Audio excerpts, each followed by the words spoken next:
যে যেখান থেকে দেখতেছেন, তো এখন আমি এখানে বেয়ারিং খুলবো। তো আপনারা ফলো করবেন, ফলোয়ার ছাড়া একটু বেয়ারিং খুলবেন না, তো সতর্কভাবে বেয়ারিংগুলো খুলবেন।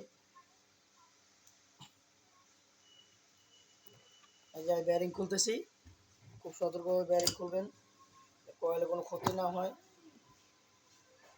সতর্কভাবে আমি তো মূলত বেয়ারিং খুলতেছিলাম। তো আমি এখন বেয়ারিং আপনাদেরকে খুলে দেখাবো, এভাবে বেয়ারিং খুলবেন। তো কয়েলে যে কোনো চাপ না পড়ে, তাহলে কয়েল কেটে গেলে কিন্তু সমস্যা হয়ে যাবে। কয়েলে কোনো চাপ যে না পড়ে। তো আমার মোটামুটি বেয়ারিং খোলা হয়ে গেছে।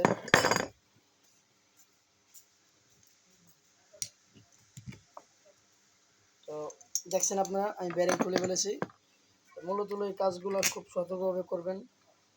বেয়ারিং এটা চলে গেছে, শব্দ হয়, দেখছেন? তো যে যেখান থেকে দেখতেছেন, ভালো থাকবেন, সুস্থ থাকবেন, লাইক করবেন, শেয়ার করবেন, কমেন্ট করবেন। কাজ ভালো হলে দর্শক লাইক